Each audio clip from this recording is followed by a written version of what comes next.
film ratio in films, due to the latest Thunderbolts trailer, which has has several glorious examples of the awful right angle, left angle, strange angle of modern cinema put in there.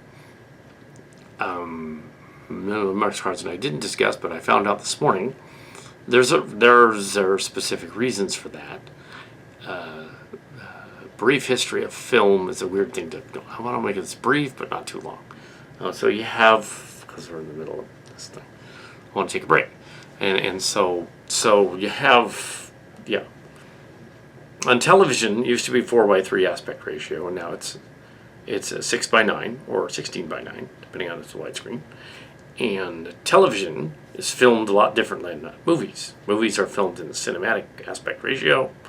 There are other ratios involved, but mainly it's 6:9, and 16:9 for the longer movies. There's a lot of cutting and cropping and stuff going on. Part of what changed movies over the years is that when they switched from film to digital film, famously in the Star Wars prequels in the 1990s, which were done with digital cameras, and then the Star Wars sequels where they went back to film. Film looked different.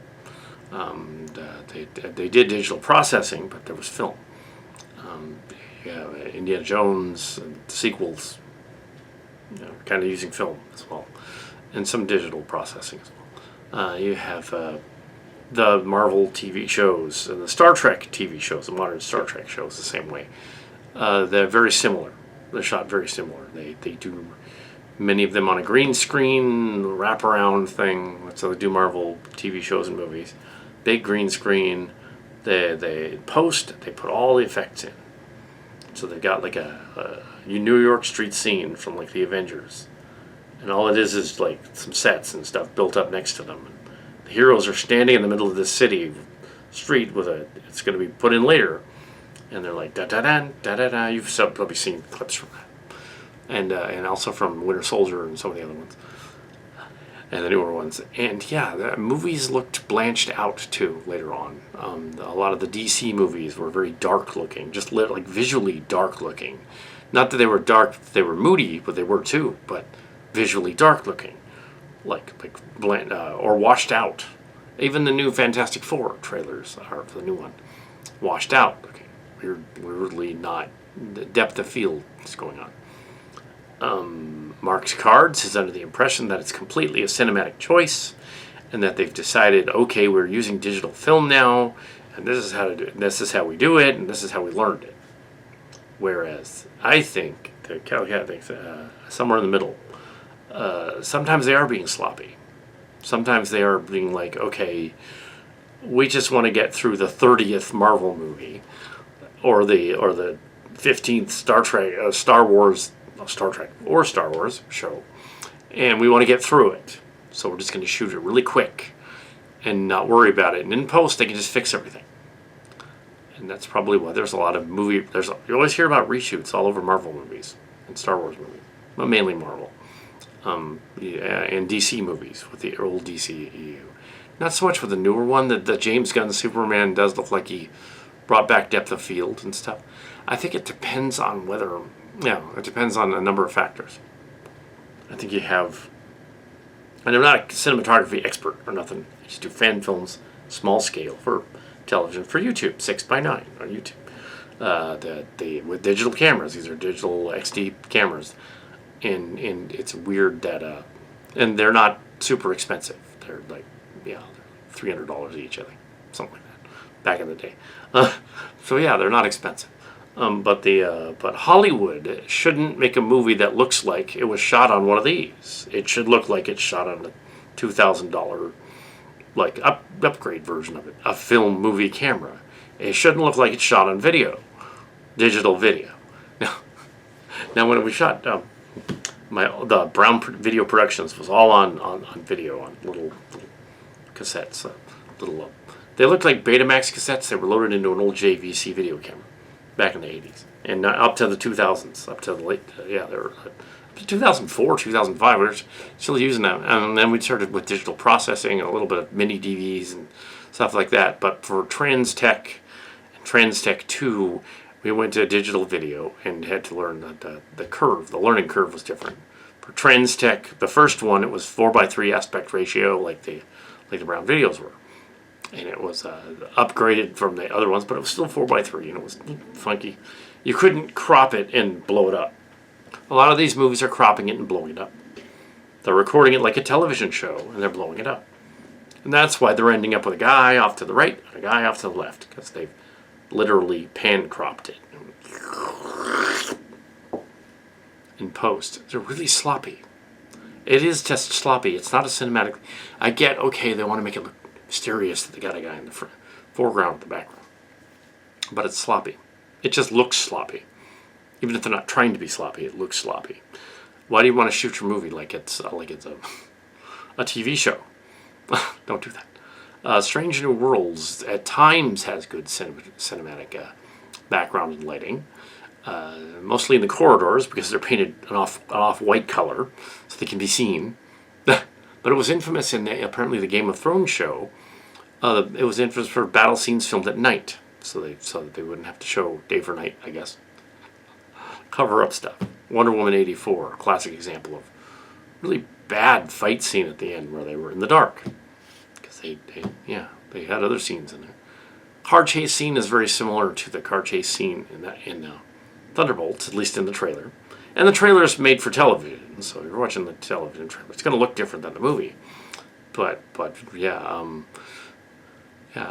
one example from the commentary was that Fast and the Furious, although it's very silly, it's not blanched out and executed out. When they do a Fast and the Furious movie, they have practical effects combined with digital effects, and the characters are racing down the road. Maybe they're not going that fast, but they're racing down the road, and things are happening, and you can tell what's going on. You can tell the action that's going on. The cars are chasing and fighting each other and crashing, and you can see it's a little bit over the top, yes, but a lot of over the top in some cases.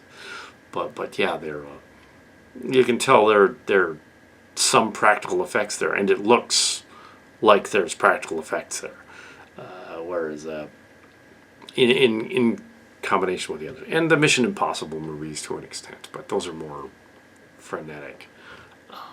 The J.J. Abrams Star Wars and Star Trek movies, where he's constantly doing Dutch angles and doing weird artsy things to make it more action-packed.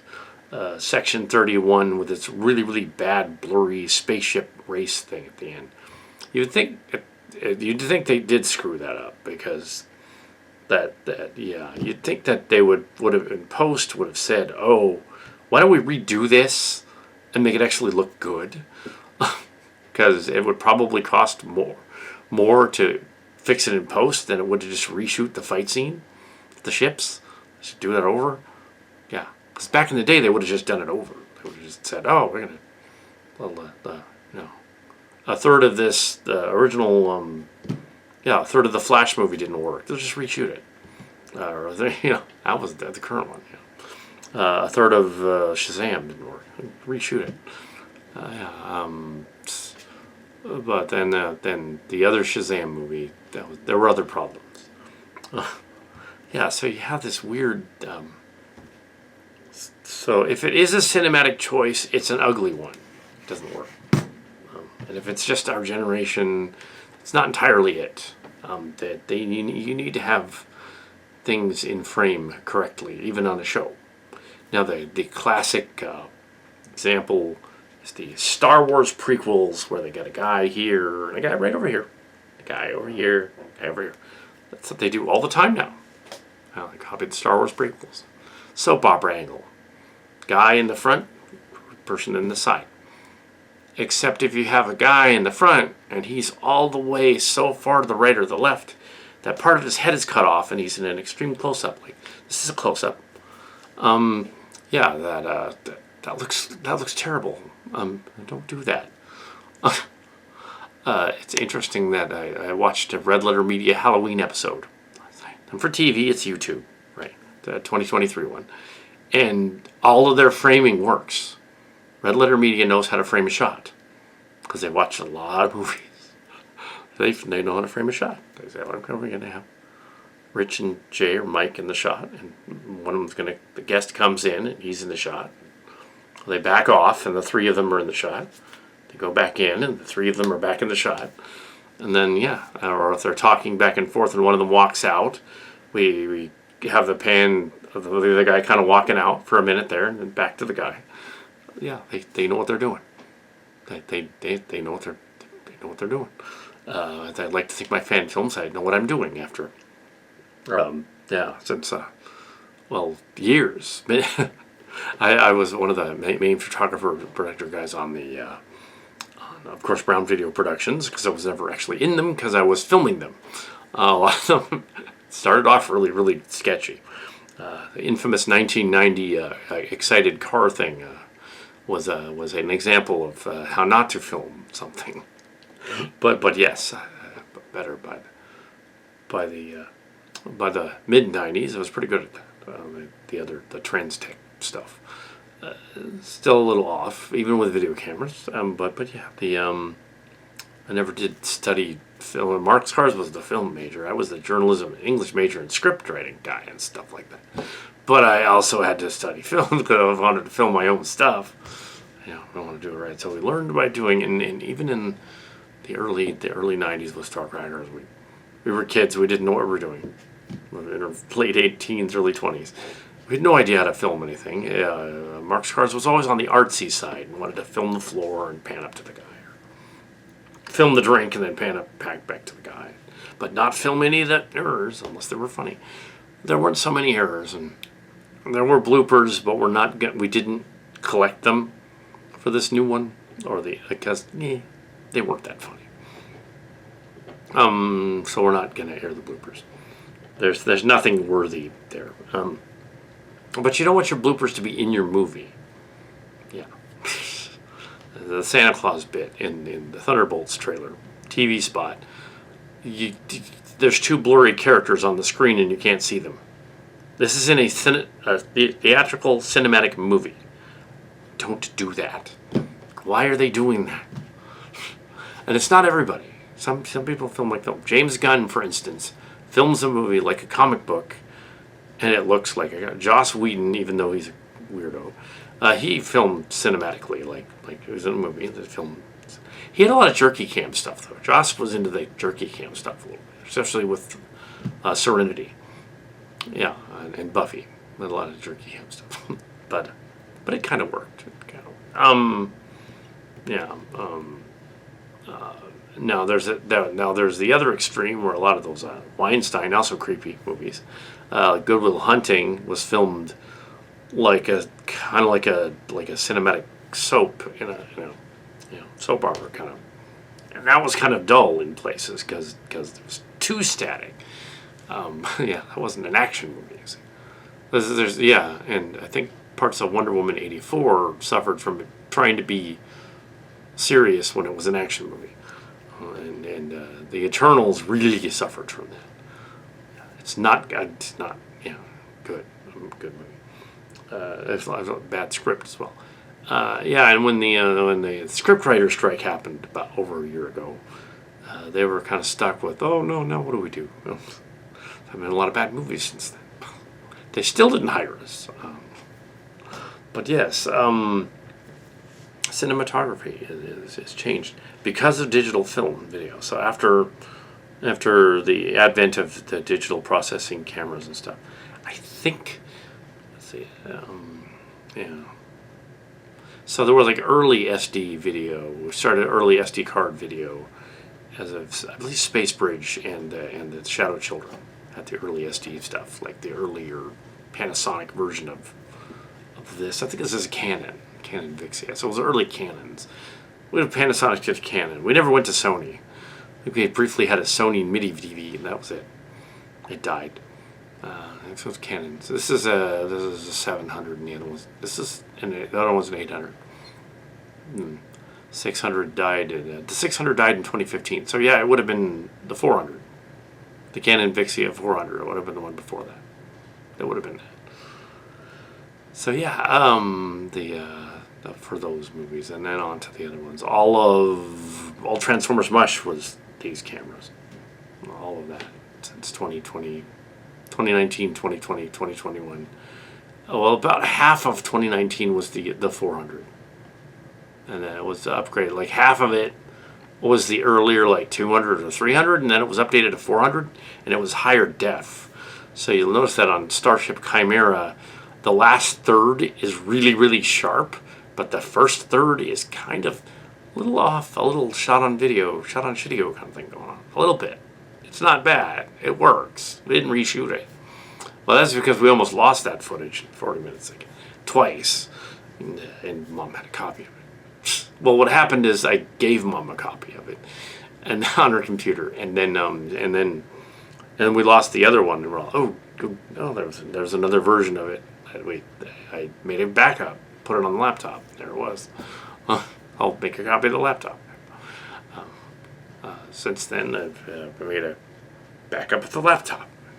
The laptop died. It's a different laptop. And so, she was the executive producer on the show, but there was no show. It was not really a studio. It's a guy messing around with his fan films. And now Dan Brown, nephew, is the little kid from the story, grew up. He's 38. Really, really grew up. So you have, there's nothing, we're not filming anything new. This is all not costing anything to make a video.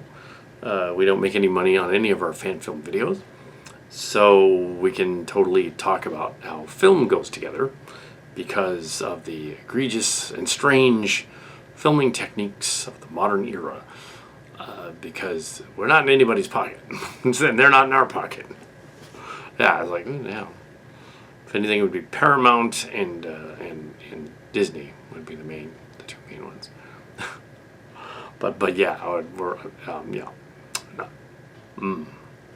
And yes, there will be a Disneyland trip later in the late summer, early fall, early autumn. It is now spring. So, so it's well off. But yeah, the idea of the and film trip kind of thing. A film trip, yeah, shoot the rodeo. Probably not gonna film we have cell phone cameras, so I'll do that. And have a consolidation with a way to dump it onto the scrap dump the images. Because the cell phone, off the cell phones.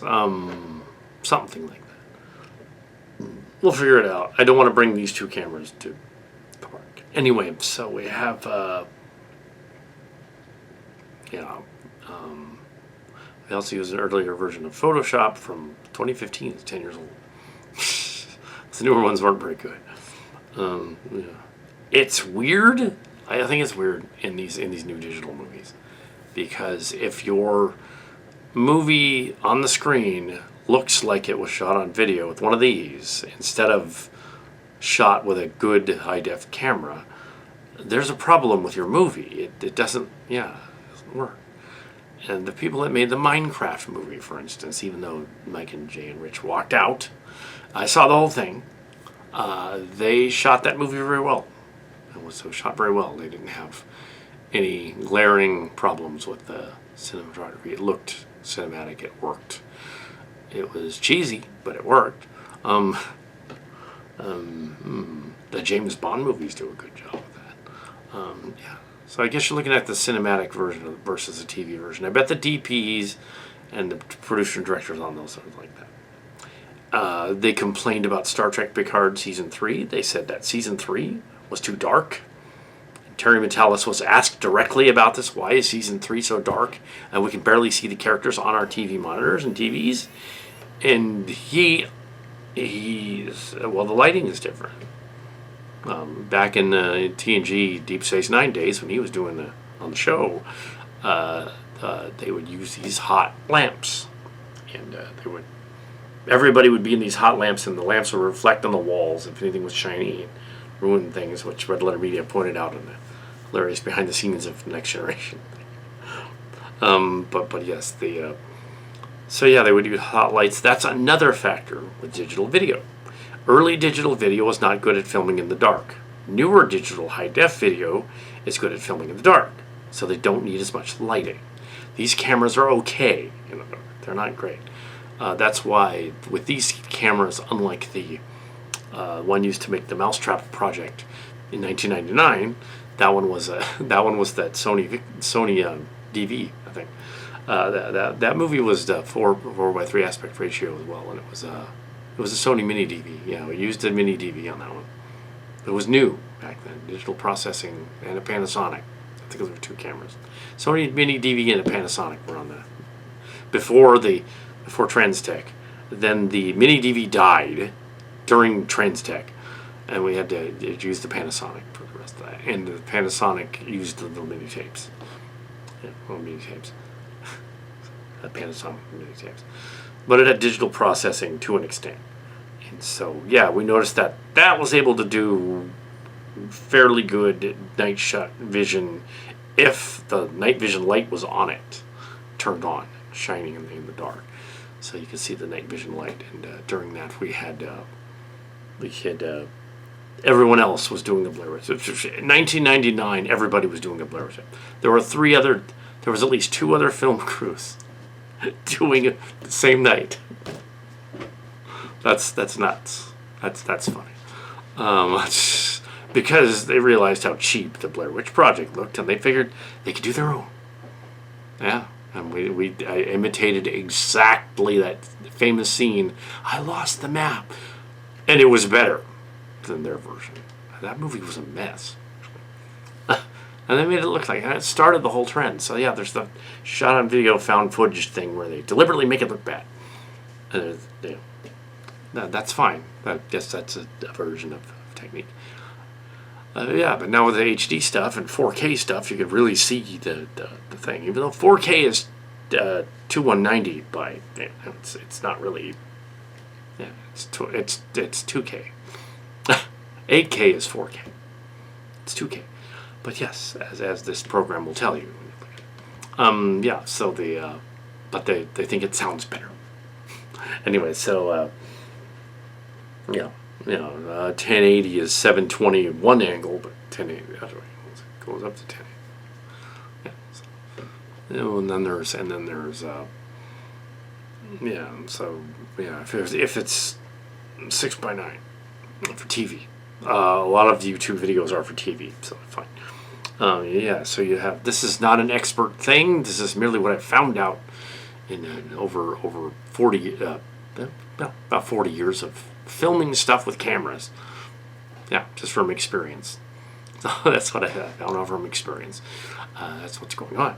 And if you want a really steady shot, you get a tripod and you put a camera on it, and a tripod. The shaky cam thing used to be just that was an accident. Just your hand was not steady in the shaky cam thing. Now it's like, oh, it's an art thing. It's like, no, it's not. It's just your hand is shaky. Then they put shaky cam in on purpose. So yeah, another thing was the lighting. Terry Matalas saying, or at Star Trek, they asked him about the lighting on Star Trek Picard, and he said about the lights and stuff. That's another factor that I did not point out last night. Is that yes, the modern high-def digital cameras they use on Star Trek, and they use the Panagram, they use the big wraparound screen, just like Star Wars does, and there's no depth of field. It's part of the problem with a lot of that. There were some standing sets. They did build a mock-up of the bridge of the Enterprise D, but they only built part of the mock-up of the Enterprise G, or the Titan, and part of some of the other sets. So they were practical sets. They just didn't. It wasn't all there. And yeah, they shot it in the dark a lot, and it's like, why are you shooting this in the dark? We can barely see the people on the screen. Most people are going to be watching this on their TV monitors, where turn the brightness up. Why are you doing that? Put some lights on them. I think what it is that these other guys, Matalas is my age, I think, just a little older. Maybe no, he's probably my age. No, he's a little older. He's a little older because he would have been a teenager in Next Generation, same as Wesley. No, he's got to be older. Yeah, he's probably Martha's age. Anyway, so he's older, and he's doing So he knows the technique and stuff. And he knows that back in the day when they shot movies, they shot these big, heavy Klieg lights and lit everything really well. And here's the that depth of field. As we get depth of field from light. Modern lights, like these in here, are not that hot, if not hot at all. And they are LED type kind of lights and sodium lights, and they don't give off the same color timing. So even though they can see in the monitor, I can see that bright and shiny and stuff. But even right now, with that over there, even right now, this looks dark. This is a little dark. This probably post needs to be kicked up a little bit. So the color timing. But notice that the frame is full in the shot. It's a close up, and not everything. It's not blurry. It's interesting that they. The camera also can facial recognition on it. Now the newer ones have that ability, don't they?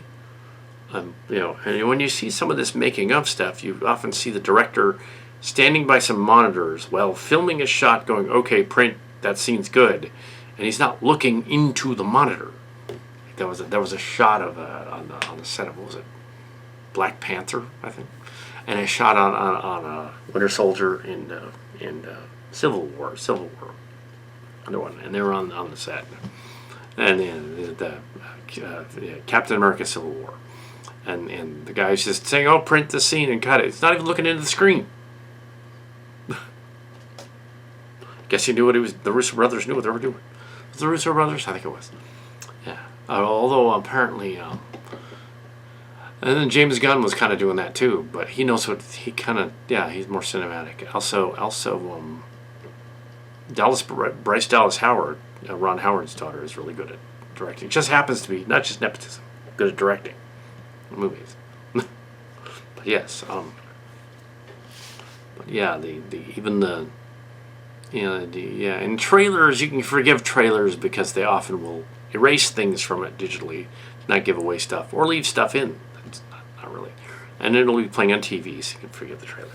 So yeah, it's not really an artistic choice, I don't think. I think it's just they've done so many of them and they're getting lazy. And if they had somebody step in that actually knows what they're doing, they end up with a good movie. If James Gunn steps in. If Jonathan Frakes steps in.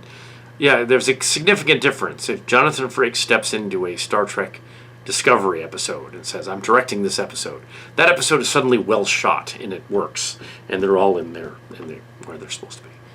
Yeah, everybody's framed correctly. They're not doing these weird super close-ups of the captain.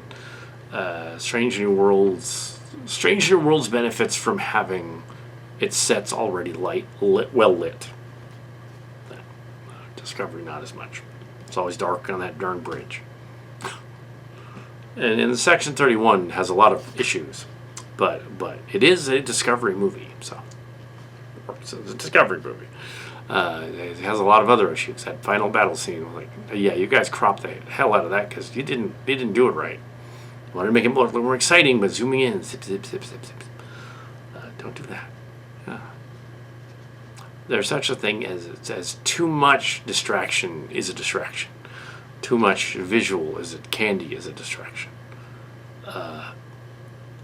Created brilliantly as a gag in something like Wreck-It Ralph 2, Ralph Wrecks the Internet, in which the visual eye candy gag was literally this stuff spraying all over the screen like Nerds candy everywhere at one point, and it's going everywhere, and they digitally put it in. It's like, okay, or Moana 2 with the water and stuff.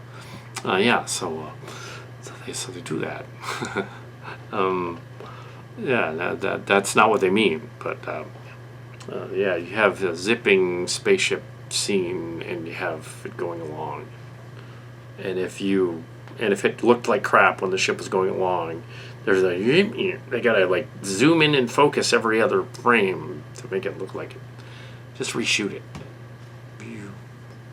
It's fine. Also, you can convey speed and depth this way. But experimental camera work is fun.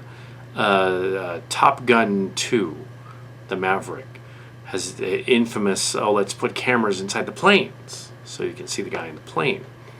but it did the effect of it did the Star Trek Beyond effect, because the pilots, Tom Cruise and whatnot, were stationary while the action was going around them, while the camera was on them, but not on the visuals in front of them. So it looked weird. That was actually kind of motion weird. I don't get motion sick, but that was like too much. Just, I don't want to see his face in the background moving around behind him. But, yeah, like like his face is stationary and the ground's moving around like this. Yeah, that didn't look good. Yeah, and you can tell your fight scene is messed up when you have to do extreme close-ups on the fighters, like closer than this is right now, and you got to like zoom in really close because they're not actually connecting. It's really obvious they're not connecting.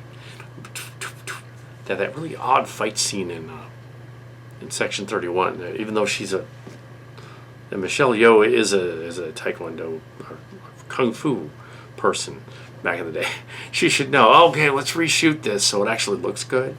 But yeah, just, they didn't do that right. It's all a bunch of quick cuts and stuff because clearly the stunt person, because she wasn't doing the effects anymore. They should have asked her. Said, oh, yeah. And then there's his infamous but that's cinematography, so it is relevant to movie and film. That movie was filmed already, but that was the 90s. Yeah, I think it's that they switched to digital video and didn't train them how to properly use the digital video, and they're just using techniques they would have used with bigger lights and editing and stuff, and clearly the older guard guys, it isn't that they know more, it's just they adapted, and the younger ones want to film a music video with a lot of action and hyperkinetic stuff going on. Now the newer guys just neither of them have come to a midpoint and said, oh, this is going to work.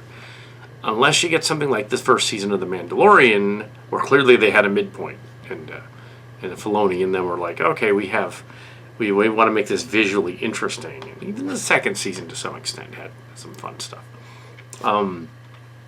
Yeah, those were filmed well, but the Kenobi movie was not filmed well. Kenobi show needed to be a movie. Book of Boba Fett didn't need to happen because about half of it is boring and stupid. That could have been a movie. And it could have been a movie, but not about Boba Fett, because that makes no sense.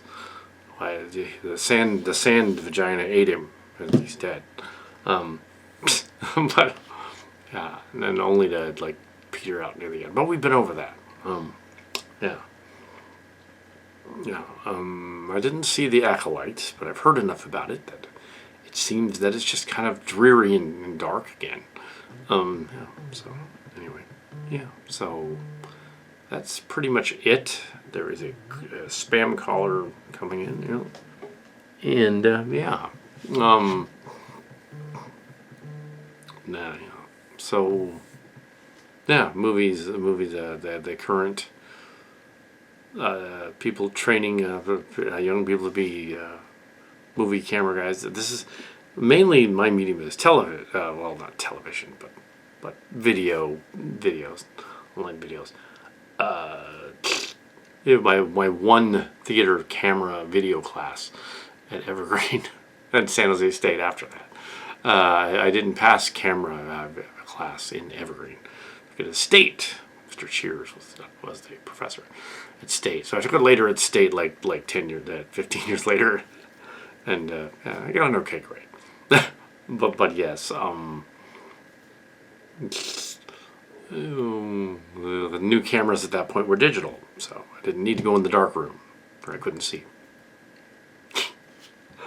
But yes, with video you have shot on video, and new video productions, and you just need to get everything in frame. They don't need to be constantly in the frame like this thing being a blog. No, but get them in frame. And Red Letter Media was infamous for that. He got him in frame. Yeah. I think it looks cheap, even if it's not trying to look cheap. And I looked up what that is, and what it is aspect ratio and issues with television to film and issues with like trying to make. Well, I get and it's not the 4:3 to 6:9 blow up ratio thing that's the problem. These are movies that are already 6:9. I'm not talking about TV shows. That's another can of worms where 4:3 and 6:9 is involved in the cropping, and that's different. That's not what this is. This is movies, cinematic movies that look like a television show. But I bet if you looked up those cinematographers that are doing that, it's probably the same one or two guys. It's probably nepotism, and their daddy or their nephew got them hired, and they don't have the gumption by the studio, and they don't have the gumption to say, you're fired, you suck at doing movies. That's probably what it is. Because you can't say that nepotism is that good at all of their art. I mean, some of it is. But there's a lot of hack frauds in Hollywood that are just there because, their daddy got them hired. Her mother got them hired. Or anyway, so movies. This is Calicat, the Calicaster, and I thought that I would add. I've spoken with the animation and movie person buff from the cast, from Scott from the game thing, about the movies, how movies are shot, framing, all that stuff. In a very brief summation, he said that the Spielberg West Side Story, or something like that, was well shot. Well, Spielberg never makes these mistakes, though. Or are they mistakes? Well, part of it is that when you're seeing a YouTube video, he said, part of it is a YouTube video is made for television. So they had to crop parts of the screen to make it fit on the television, because it's not 6:9 like on your TV screen. It's 16:9. It's 70 millimeter spread out like that. So part of that is that the trailer is cut badly, but when you watch the actual movie, their face isn't cut off and their face isn't cut off. So the movie, it's not like that. But sometimes in the movie it is. And when it is in the movie, it was probably done for IMAX, and you're watching the standard version where they cropped it, which is still sloppy, but they do it anyway. But it's still a choice, and they do that anyway. When they film a scene that's too dark, it is digital video is different from regular video, and it is lighting and timing and lighting and color timing. That's true. That is. And for television, for something like Picard Season 3 or Section 31, they should have kicked up the lighting whenever possible on the set, because the lighting and the heat of the lighting is different. Now, it used to be with old style lights, you'd have movies that were the lights would be hot, the makeup would run and whatever stuff. Special makeup. The lights would be hotter and brighter, and with film. And when you go to digital and digital processing, the lights don't need to be as bright or as hot. However, they need to have more depth.